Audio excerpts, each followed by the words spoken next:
Retrouvez le talk BFC Business avec la Poste Solutions Business.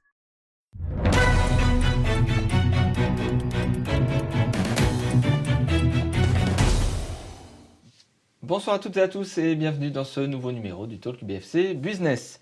À l'esprit de tout à chacun, on devient notaire de père en fils généralement. Il est difficile d'accéder au sérail quand on n'est pas du milieu.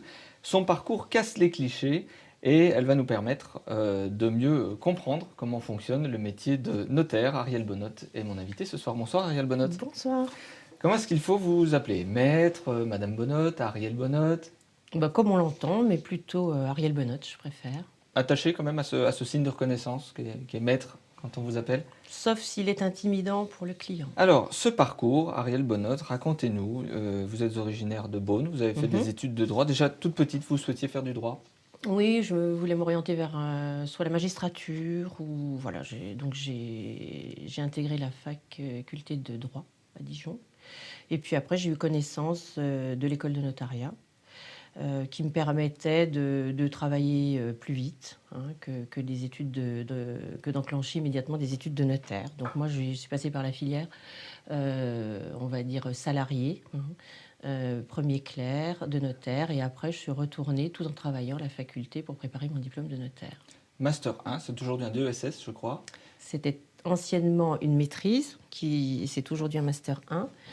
Ensuite, master, ce qui est l'équivalent du Master 2 aujourd'hui, et après, diplôme de 2 ans à Paris. Comment est-ce qu'on réussit dans ce métier quand on n'est pas du sérail? Je le disais en introduction de cette émission, c'est pas très courant d'être clerc de notaire et d'arriver à cette profession de notaire. J'ai eu la chance d'être employée au sein d'une étude qui m'a fait une place, une étude exclusivement familiale à l'époque, et qui, compte tenu de mes envies, de mon engagement, a su me faire une place à ses côtés. Donc j'intègre cette structure, je l'ai intégrée depuis 15 ans déjà. Ariel Bonnotte, c'est quoi un bon notaire? C'est celui qui vous accompagne tout au long de votre histoire personnelle, professionnelle, qui peut aussi être... alors pas votre confident, mais qui est quand même très proche de vous dans la vie privée, donc qui doit avoir la distance nécessaire, mais aussi une présence importante. Comment on choisit son notaire? En général, vos clients viennent de quelle origine? Alors, ils ont souvent le conseil de leur famille, de leurs amis, de leurs collègues. Et puis, si c'est une première acquisition, légitimement, s'ils n'ont pas eu tous ces conseils extérieurs, ils peuvent conserver le notaire du vendeur. Puisque le notaire, même s'il est tout seul, quand il est tout seul dans un dossier, se doit être un conseil impartial pour toutes les parties. Alors, qu'est-ce que fait un notaire? Et puis, on verra ensuite dans quelle proportion, mais qu'est-ce que vous faites au quotidien? Tout ce qui est la partie immobilière, ensuite la partie droit de la famille, donc contrat de mariage, divorce, liquidation de communauté, succession. Et après, tout l'aspect, on va dire, droit des affaires, droit commercial, droit des sociétés, et enfin la partie droit rural. Qu'il ne faut pas oublier parce que c'est aussi un secteur très important, très spécialisé de notre profession. Quel conseil vous auriez à donner? Alors déjà, est-ce qu'il faut acheter de l'ancien, du neuf? Si on peut parler de la conjoncture actuelle? On a la clientèle investisseur, mais on a aussi les jeunes avec le prêt à taux zéro qui booste bien leur achat et qui, même si dans l'ancien on a du prêt à taux zéro, il est quand même plus facile de l'obtenir dans le neuf. Après, c'est plutôt un choix avec travaux, sans travaux. Les taux sont actuellement restent très attractifs, donc il est vrai que c'est le moment pour les jeunes d'acheter. Les frais notaires sont moins élevés. Alors les frais d'acte, on peut dire que sur les frais d'acte, à peine 1% revient à l'étude, et non pas au notaire, dans le cadre de ce qui est collecté, puisque le notaire est un collecteur d'impôts. Alors pas exclusivement, et ces honoraires sont là, mais on collecte à la fois les honoraires et toutes les taxes que le client paye au moment de ses acquisitions ou des successions avec l'impôt, enfin voilà. C'est l'État qui prend un peu moins d'argent quand on est sur une transaction neuve. Voilà, c'est-à-dire que le prix étant déjà sous le régime de la TVA immobilière, donc implicitement il y a quand même 20%, c'est ce qu'on oublie un petit peu dans ce prix, hein. Et là, la taxe est réduite sur les frais pour l'acquéreur, mais qui a déjà payé 20% d'impôt dans son prix, sauf s'il peut le récupérer si ce n'est pas un particulier. Sur le droit de la famille, qu'est-ce que vous nous conseilleriez en matière de mariage avec ou sans contrat? J'ai plutôt une tendance de plus en plus à conseiller un contrat de mariage, séparation de biens. Quand je questionne les clients, je constate qu'ils sont très indépendants. Ils ont souvent vécu une période de concubinage. Ils ont une organisation interne où ils ont des secteurs communs ou un compte commun pour le courant. Mais au-delà, ils me décrivent un besoin d'indépendance. Je pense que la communauté commence à avoir de moins en moins de cohérence avec l'organisation de la vie commune des clients. Et un contrat, c'est plus sécurisant pour les deux? Alors, il y a aussi le contrat qui permet, quand il y a un risque professionnel, hein, au contraire, de protéger son conjoint des risques professionnels qu'on peut prendre et de préserver le patrimoine de l'autre. Donc, ce n'est pas forcément un gage d'enrichissement ou d'égoïsme, hein. Ça peut être aussi une mesure de protection, puisque le mariage va en lui-même, indépendamment du contrat, protégé en matière de succession par des droits que la loi donne au conjoint qu'il ne donne pas aux concubins ou partenaires. Sur le Pacs, un conseil éventuellement? Coupler impérativement son pacte d'un testament, puisque dans l'idée commune, beaucoup de jeunes clients s'étant pacsés, quand je les interroge, ont eu l'impression de se protéger, et le pacte ne protège qu'un an sur le logement, hein, en cas de décès. Passé cette année, les héritiers de l'autre peuvent demander un loyer ou la vente du bien. Et puis sur la partie succession, quels conseils on pourrait donner éventuellement? L'anticipation, c'est-à-dire que les parents anticipent la transmission du patrimoine pour limiter les droits de succession, en conservant néanmoins, eux, les revenus des biens. Il y a tout un arsenal d'actes qui peuvent permettre de transmettre tout en conservant les revenus. Une question, est-ce qu'on peut être notaire de soi-même? Quand vous, à titre personnel, vous avez besoin d'un notaire, comment ça se passe? Ah non, interdiction on appelle ça instrumenter, hein. Donc recevoir, on ne peut pas bien sûr recevoir les actes auxquels on est intéressé, même ça va au-delà, les membres de notre famille, hein. Ah, aussi. On ne peut pas recevoir pour ses frères, ses sœurs, ses parents, hein. Voilà, jusqu'aux cousins, je crois. Enfin voilà, il y a des interdictions. Et tout ceci est très cadré. Oui. Et même nos associés, hein, dans une même étude, l'associé ne peut pas recevoir les actes de la famille de son associé. Petit quiz BFC Business avec Ariel Bonnotte, vous en connaissez le principe? Un petit peu, oui. Alors, quelques questions et des réponses, si possible, directes. Vos dernières vacances? Naples, Votre passion? mon travail, Votre travail, c'est vraiment quelque chose que vous avez à cœur? que j'accomplis avec passion. Hein, ce n'est pas exclusivement ma raison de vivre, hein, heureusement, mais je l'accomplis avec passion. Un sport? Jogging. Votre dernier livre ou votre auteur préféré? Alors, mon dernier livre, Babylone.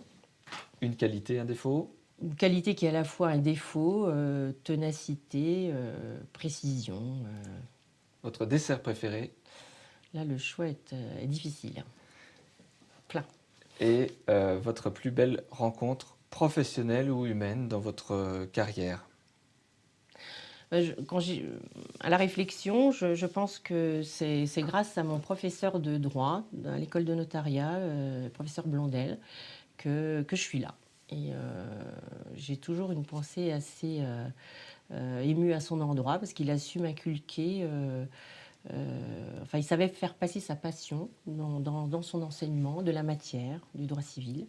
Et c'est vrai que je pense que si je suis là, c'est un peu grâce à lui. Alors, pour continuer cette émission avec vous, Maître Bonnotte, la profession de notaire souffre encore trop souvent de clichés, du poids du passé.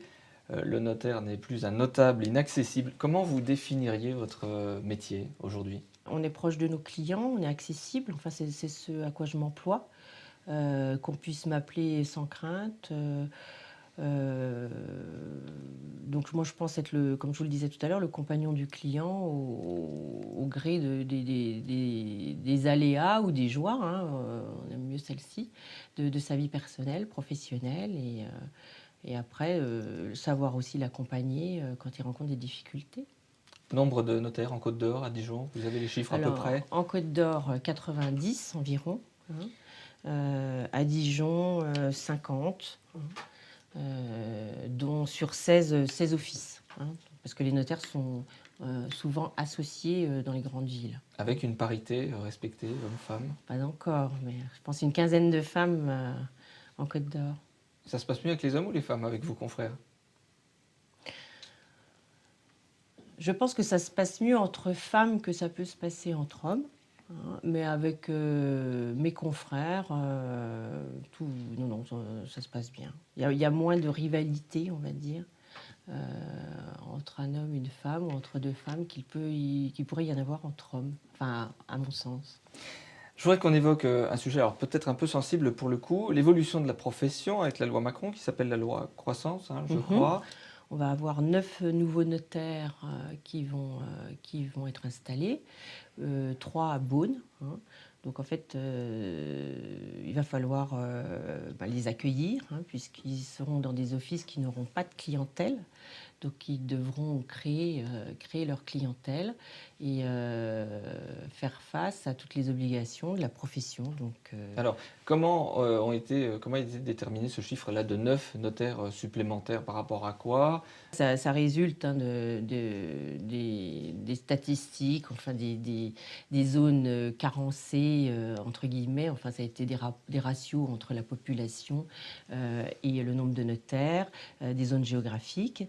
Et le gouvernement a déterminé qu'en ce qui nous concernait, géographiquement, il fallait accueillir 9 notaires. Et ces notaires, comment vont-ils être Alors, choisis? Ces notaires, donc, bien sûr, sont diplômés notaires et ont postulé sur le site, hein, la chancellerie. Et la désignation a été faite par voie de tirage au sort. Surprenant. Oui, c'est ce qu'on peut un peu regretter, puisque jusqu'alors, en matière de création, quand la chancellerie crée une étude, hein, ce qui est arrivé par le passé, les notaires qui étaient désignés étaient des notaires désignés par voie de concours, on va dire par voie d'examen, et c'était les meilleures notes, hein, celui qui avait les meilleures notes qui remportait l'office. Donc là, c'est un petit peu le regret qu'on a, hein, sur la détermination du candidat. Le tirage au sort ne nous semble pas la manière la plus opportune de désigner un candidat. Et avec vos confrères, vous ne craignez pas un phénomène d'ubérisation un petit peu de ces nouveaux notaires qui auront vos compétences, mais sans forcément avoir eu les mêmes contraintes à l'installation? Alors, justement, l'idée, c'est de les accueillir, hein, de les inviter à rencontrer les instances locales, hein, la Chambre des notaires en priorité, pour qu'ils connaissent les instances, qu'ils aient des appuis de la profession pour justement prendre pleinement conscience des règles, des obligations et de la sécurité qu'on doit tous à nos clients. Les nouvelles technologies s'invitent également chez vous, chez les notaires. Le virage du numérique a été pris. Concrètement, ça se concrétise comment? Principalement par la signature électronique, hein, puisqu'à Dijon, on est tous équipés. Alors ça prend la forme du recueil de la signature sur tablette, affichage de l'acte sur écran au client. Donc plus d'écrit du tout, plus de papier, plus de paraphe? Non. Plus de paraphe, 2 signatures, une pour l'acte, une pour les annexes à l'acte. Un acte affiché, visualisé directement par le client sur écran. Une lecture donc plus aisée, plus pédagogique. Et ça y est, c'est en route, ça marche, ça fonctionne? Ça marche depuis un certain temps. Tout le monde s'y est mis, même les anciens notaires qui avaient peut-être moins l'habitude du numérique? Parce que contrairement à ce qu'on pensait, et des réticences de certains, c'est facile, enfin je veux dire, c'est pas compliqué à utiliser. En termes de sécurité derrière, on imagine qu'un disque dur qui plante, on ne va pas tout perdre. Il y a des sauvegardes, comment Non. ça se passe? Alors l'acte est conservé par chaque notaire donc au sein de son étude, mais il est immédiatement déposé automatiquement dès qu'il est signé.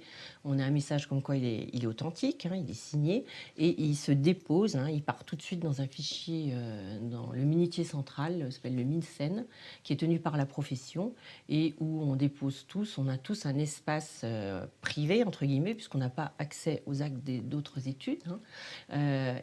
C'est la profession qui conserve, hein, au nom de tous les notaires, les actes qui sont déposés à ce fichier. C'est quoi l'étape suivante? Est-ce qu'on peut imaginer à terme qu'une signature se fasse à distance?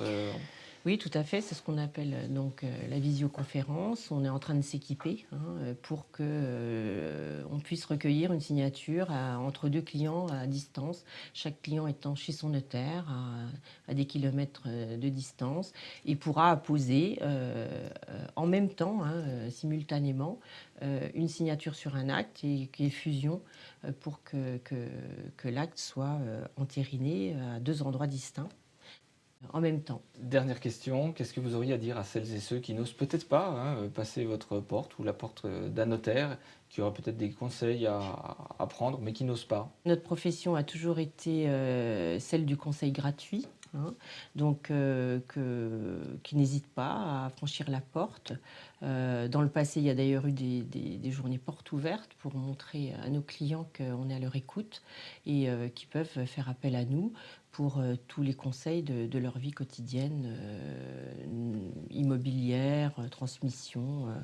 Donc il n'y a pas d'a priori à avoir, il n'y a pas de peur, on est accessible et on est à leur service. Ariel Bonnotte, merci d'avoir été l'invité de cette émission. Merci à vous. On se retrouve dans 15 jours pour un nouveau numéro du Talk BFC Business. Et ce sera Laurent Verscheld, le directeur de la filiale Keolis Dijon Mobilité, qui viendra nous parler notamment de la nouvelle délégation de service public. Très belle soirée à tous et à la semaine prochaine.